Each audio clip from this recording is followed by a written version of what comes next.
Hello, this is the topic we are going to present: memory organization and random access memory. The figure shows a conceptual arrangement of a multi-level memory system in a computer.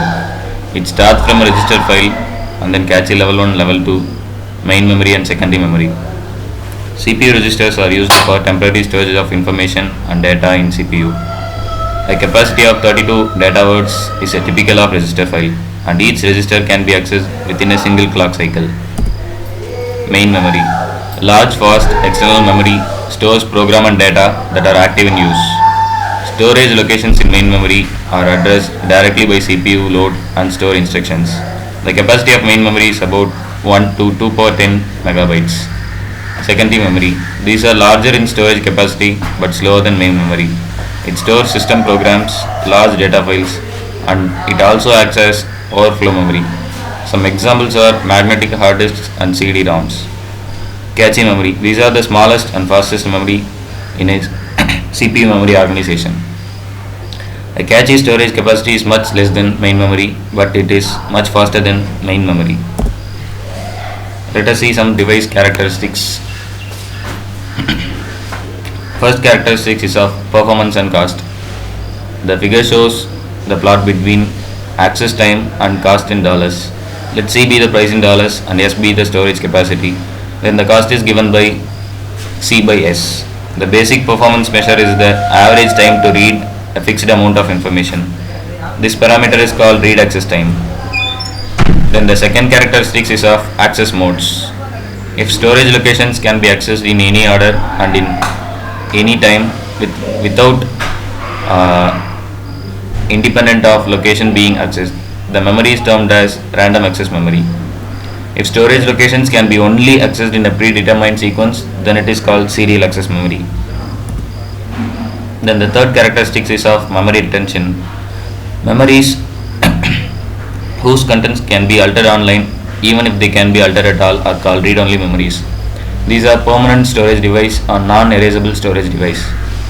Memories in which reading or writing can be done with impunity online are called read-write memories. These are temporary storage purposes. Memories in which the method of reading destroys the stored information are called destructive readout memories.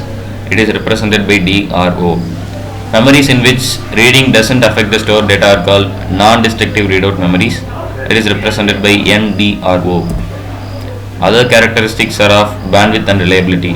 Bandwidth represents the maximum amount of information that can be transferred to a memory or from a memory per unit time. It is represented by BM and it is measured in terms of words per second. Reliability represents the ease by which we can access a memory. For example, memories without moving parts have higher reliability than memories with moving parts. Error detecting and error checking codes increase the reliability. Now we can see about random access memories.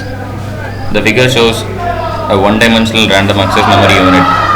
First, the address is given through the address bus, which is represented by M, and the address decoder decodes the given address and selects the particular location from which the information is read or to which the information is going to be written. And then this shows a two-dimensional RAM unit. In one-dimensional RAM, it consists of a single column and a number of rows, but here the storage cell consists of an array of memories. The address is given to the address bus, and then the row address decoder and column address decoder selects a particular memory location, and then it is accessed. These two figures shows, the first one shows static RAM and the second one shows dynamic RAM. As we are seeing, static RAM has more number of transistors and complex in construction, but a dynamic RAM consists of a single transistor and a single capacitor. For SRAM and DRAM, both bipolar and MOS transistor circuits can be used. Generally, it falls into two categories: SRAM and DRAM. Static RAM resembles a flip-flop and it can store information permanently without any need of refreshing the cells. But in dynamic RAM, the 0 and 1 states correspond to the absence or presence of stored charge in the capacitor, which is being controlled by a transistor as shown in figure. In dynamic RAMs, constant refreshing is needed in order to store the data, since the storage charge in capacitor charges and discharges with respect to time. Difference between dynamic RAM and static RAM. Static RAM are faster, cost is high, refreshing is not at all needed, and then it is larger in size due to more number of transistors used. But a dynamic RAM, it takes higher access time than static RAM, but lower in cost.